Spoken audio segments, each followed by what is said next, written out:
যে মানুষ কেন নামাজ পড়ে না, এর অনেকগুলো উত্তর থাকতে পারে, আর এই প্রশ্নের উত্তর আল্লাহর কাছেও আছে।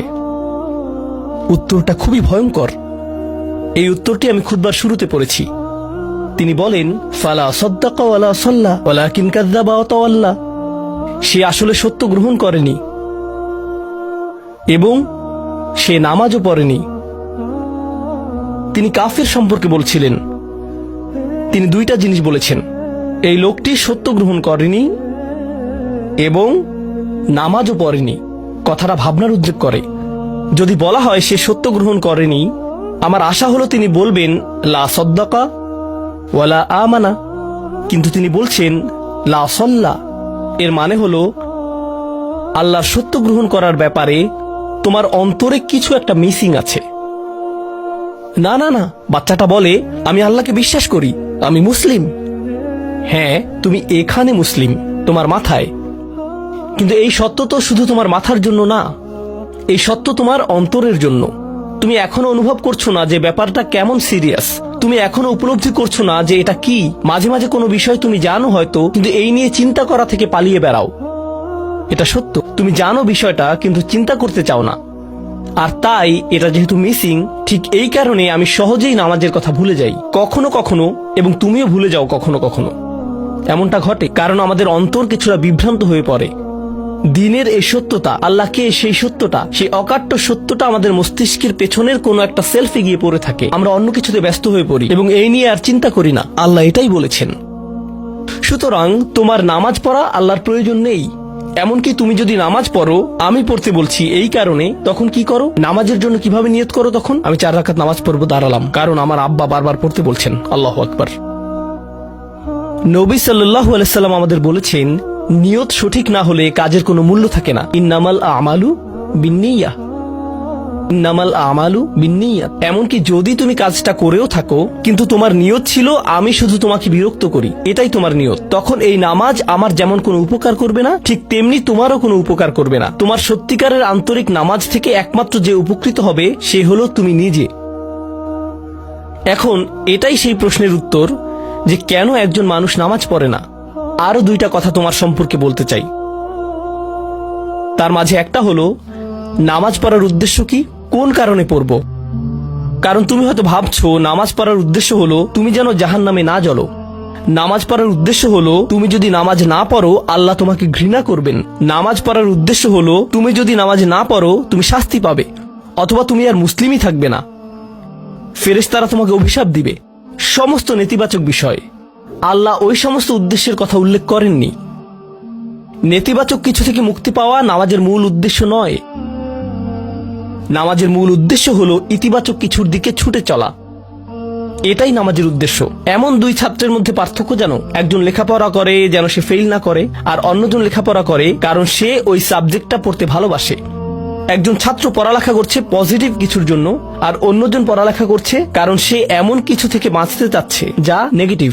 একজন কর্মচারী তার চাকরিটাকে দারুণ ভালোবাসে, আর অন্য একজন কর্মচারী শুধু চায় সে যেন চাকরিটা না হারায়। তারা একই চাকরি করছে, একেবারে অভিন্ন চাকরি, কিন্তু একজন চাকরিটা করতে পেরে কি যে খুশি, কত যে আনন্দ তার, আর অন্যজন খুবই হতাশ, সবসময় মনমরা ভাব। কেন?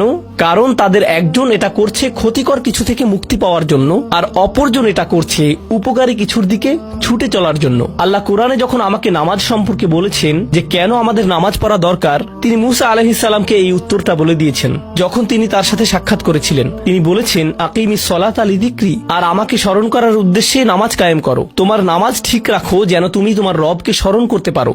আমি তোমাকে ইতিমধ্যে বলেছি যে তোমার আমার সম্পর্কটা খুবই সীমিত, কিন্তু তোমার সাথে আল্লাহর সম্পর্কটা অনেক আগে থেকে শুরু হয়েছিল, আর তার সাথে তোমার এই সম্পর্কটা অনন্তকাল ধরে বলবৎ থাকবে। তাই সেই সম্পর্কটির কথা স্মরণে আনা আবশ্যক, কারণ ভালো যত কিছু তোমার কাছে আসে তা আসে ওই সম্পর্কটা থেকেই। সামান্য কিছু ভালো জিনিস তোমার বাবার কাছ থেকে আসে, কিছু কিছু ভালো জিনিস, কিন্তু সকল ভালো জিনিস যা তোমার কাছে আসে তা আসে একমাত্র ওই সম্পর্কটির কারণে। যদি তুমি চাও সকল উপকারী জিনিস তোমার জীবনে অবস্থান করুক, তখন তোমাকে অবশ্যই তার কথা স্মরণ করতে হবে যার নিকট থেকে সকল কল্যাণের আগমন ঘটে, যার নিকট থেকে সকল নিয়ামতের আগমন ঘটে, সকল রিজিকের আগমন ঘটে, সকল হেদায়েতের আগমন ঘটে। আর তাই আল্লাহ বলছেন সর্বোত্তম যে উপায়ে তুমি এটা করবে তা হলো নামাজের মাধ্যমে তুমি আমাকে স্মরণ করবে। এজন্যই তোমার নামাজ পড়া দরকার। আচ্ছা, পরিশেষে এজন্যই তোমার এটা করা উচিত, কিন্তু তুমি এটা করছো বলেই সঠিক নিয়ত সহকারে আল্লাহ বলছেন কেবল এখানেই শেষ নয়, এর কিছু উপকারিতাও আছে। কিছু ভালো জিনিস তোমার পথে আসবে যখন তুমি সত্যি সত্যি আল্লাহকে স্মরণ করবে। যখন তুমি আল্লাহকে স্মরণ করবে যেভাবে তিনি চান সেভাবে, আর যে উপায়ে তিনি চান তা হলো এই নামাজগুলোর মাধ্যমে। তুমি যদি এটা করতে পারো, আল্লাহ বলছেন ইন্না সলাতা তানহা আনিল ফাহশাই ওয়াল মুনকার। এমনকি এই আয়াতেও ওয়ালা যিকরুল্লাহি আকবার, তিনি বলছেন নামাজের মধ্যে এই উপকারটি আছে যে এটা তোমাকে অশ্লীলতায় পড়ে যাওয়া থেকে রক্ষা করবে। কারণ অশ্লীলতা তোমার চারপাশে বিরাজমান, আর আমি প্রিয় পুত্র তোমাকে এটার সম্মুখীন হওয়া থেকে রক্ষা করতে পারবো না। অশ্লীলতা তোমার ফোনে, অশ্লীলতা তোমার স্কুলে, অশ্লীলতা তোমার বন্ধুদের মাঝে, অশ্লীলতা ঈদের অনুষ্ঠানে, যখন কোনো কর্নারে গিয়ে বন্ধুদের সাথে আড্ডা দাও, অশ্লীলতার উপস্থিতি তুমি সর্বত্র দেখতে পাবে। প্রতিবার যখনই তুমি অশ্লীলতার দিকে এগিয়ে যাবে তোমার অন্তর ক্ষতিগ্রস্ত হয়ে পড়বে। আর আল্লাহ বলছেন যদি তুমি এই নামাজগুলো আদায়ে যত্নবান হও, এগুলো তোমাকে অশ্লীলতার করাল গ্রাস থেকে রক্ষা করবে। একবার যদি তুমি অশ্লীলতায় ডুবে যাও, তখন তুমি হয়ে পড়বে যেমন তুমি যদি দূষিত বাতাসে নিঃশ্বাস নাও, প্রথম তোমার কাশি আসবে, কিন্তু যদি এতে বেশিক্ষণ অবস্থান করো একসময় এতে তুমি অভ্যস্ত হয়ে পড়বে। অশ্লীলতাও ঠিক এরকম, এতে আকণ্ঠ নিমজ্জিত থাকলে একসময় এটাকে আর বড় অপরাধ বলে মনে হবে না, নিজেকে এর থেকে রক্ষা করার কোনো গরজ অনুভব করবে না আর, কারণ তোমার প্রতিরোধ ব্যবস্থা দূষিত হয়ে গেছে। এরপর তুমি এমনকি আরো বিষাক্ত আচরণের জন্য প্রস্তুত হয়ে যাবে, এমনকি আরো জঘন্য বিষয় ওয়াল মুনকার, এমনকি আরো ঘৃণ্য কাজও তোমার দ্বারা সম্পন্ন হয়ে যেতে পারে। অধপতনের অতল গহ্বরে হারিয়ে যাওয়া থেকে এই নামাজগুলো তোমাকে রক্ষা করবে। এই জন্যই তোমার নামাজ পড়া দরকার। এই সমস্ত কারণেই তোমার নামাজ পড়া প্রয়োজন। আমি বলেছি এই জন্য না। এই সমগ্র ভ্রমণের শেষে সিদ্ধান্তটা সম্পূর্ণরূপে তোমার। কারণ আল্লাহ হয়তো আগামীকালই আমাকে নিয়ে যেতে পারেন, আল্লাহ হয়তো আমাকে 1 বছরের মধ্যেই নিয়ে যেতে পারেন। তোমার এবং আমার মাঝে যে এই সম্পর্কটা বর্তমানে আছে, এমনকি যদি আমরা 100 বছরও বাঁচি, আমরা এর চেয়ে বেশি বাঁচতে পারবো না। একটা সময় আছে যখন এর সমাপ্তি ঘটবে, কিন্তু ওই সম্পর্কটি, তুমি যদি সত্যিই ওই সম্পর্কটি সম্মান করতে চাও, নামাজ পড়ো। তোমার প্রতি এটাই আমার উপদেশ। এখন আমি পিতামাতার উদ্দেশ্যে কথা বলবো। এটা হবে ছোট্ট একটা রিমাইন্ডার আমার জন্য এবং আমাদের সবার জন্য, আমাদের পিতামাতাদের জন্য। সন্তানাদি আল্লাহ প্রদত্ত একটা নিয়ামত। তাদেরকে এজন্য দেওয়া হয়নি যেন আমরা তাদের নিয়ন্ত্রণ করতে পারি। যত বেশি আমরা তাদেরকে নিয়ন্ত্রণ করতে চাইব, তত বেশি হতাশ হব সকল অবস্থাতেই। আমি দেখেছি এমনটা, বিশেষ করে যে পরিবারগুলো তাদের সন্তানদের দিনের সুরক্ষা করতে চায়, তারা যত বেশি সন্তানদের উপর জোর করে দিন চাপিয়ে দিতে চায়, তত বেশি ওই ছেলেমেয়েগুলো অদ্ভুত সব উপায়ে বিদ্রোহ প্রকাশ করে।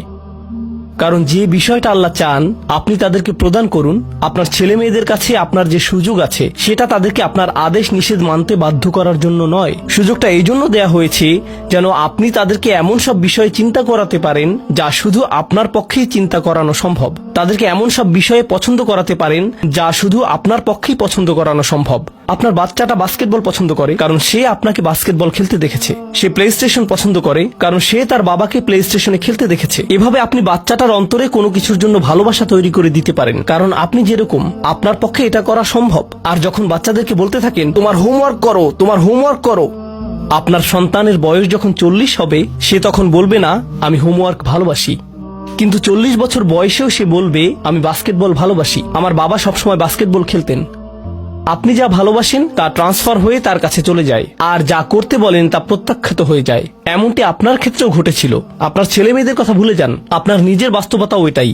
আপনার বাবার কিছু কিছু জিনিস যে আপনি এখনো পছন্দ করেন তা ভালোবাসার মাধ্যমে আপনার নিকট ট্রান্সফার হয়েছিল, আর আপনার বাবার ওই ব্যাপারগুলো আপনি অপছন্দ করতেন যা তিনি জোর করে আপনাকে গেলাতে চেয়েছিলেন। এখানে উপবিষ্ট প্রত্যেকের বাস্তবতা এটাই, শুধু সেগুলোই গ্রহণ করেছি যেগুলো ভালোবাসার মাধ্যমে হস্তান্তরিত হয়েছিল। ঠিক এই ইশারাটাই আমাদের পিতামাতাদেরকে দেয়া হয়েছে সূরাতুল ইসরার এই আয়াতে, রব্বির হামহুমা কামা রব্বায়ানি সগীরা। রব্বাইয়ানি মানে যখন তারবিয়া ব্যবহার করা হয় একটি চারা গাছ বড় করার জন্য, আপনাকে চারা গাছটির যত্ন নিতে হবে, এর সযত্নে প্রতিপালন করতে হবে। গাছটির প্রতি চিৎকার চেঁচামেচি করলে তো হবে না, তাড়াতাড়ি বড় হও, তাড়াতাড়ি লম্বা হও। আপনার একে সময় প্রদান করতে হবে। অনেক সময় পোকামাকড় এসে এর পাতাগুলো খেয়ে ফেলতে চাইবে, আপনাকে তখন পোকামাকড় সরিয়ে দিতে হবে। কখনো কখনো একটু কঠোর আচরণ করতে হবে, শুধু অতটুকুই যেন পোকামাকড়গুলো দূর হয়ে যায়। এরপর আবারও এতে পানি দিতে হবে। আমাদের বাচ্চাদের সাথে আমাদের উদাহরণটা ঠিক এমনই। ঠিক এ কারণেই আমরা আমাদের মাতা পিতার জন্য এই দোয়াটা করি। আমি দোয়া করছি আল্লাহ যেন আমাদের সন্তানদেরকে হিদায়াত দান করেন, যা শুধু তার পক্ষেই দেয়া সম্ভব। দোয়া করছি আল্লাহ তাদের অন্তরে ইস্তিকামা প্রদান করুন, যেন তারা তাদের জীবনের সঠিক সিদ্ধান্ত নিতে পারে। আরো দোয়া করছি আল্লাহ তাদেরকে ইব্রাহিম আলাইহিস সালামের দোয়ার মতো করুন, যা তিনি আমাদের সবার জন্য করেছিলেন। রব্বি জাআলনি মুকিমাস সালাতি ওয়া মিন যুররিয়াতি, হে আমার রব, আমাকে সালাত কায়েমকারী বানান এবং আমার বংশধরদের মধ্য থেকেও। আল্লাহ তাআলা এখানে উপস্থিত পিতামাতাদেরকে, আমাকে সহ সবাইকে এমন দৃষ্টান্তে পরিণত করুন যে আল্লাহকে ভালোবাসে এবং যে নামাজকে ভালোবাসে, যেন আমাদের ছেলেমেয়েরা নামাজের প্রেমে পড়ে যায় আমরা যেভাবে নামাজকে ভালোবাসি তা দেখে। বারাকাল্লাহু লি ওয়া লাকুম ফিল কুরআনিল হাকিম ওয়া নাফা'নি ওয়া ইয়্যাকুম বিল আয়াতি ওয়াজ যিকরিল হাকিম।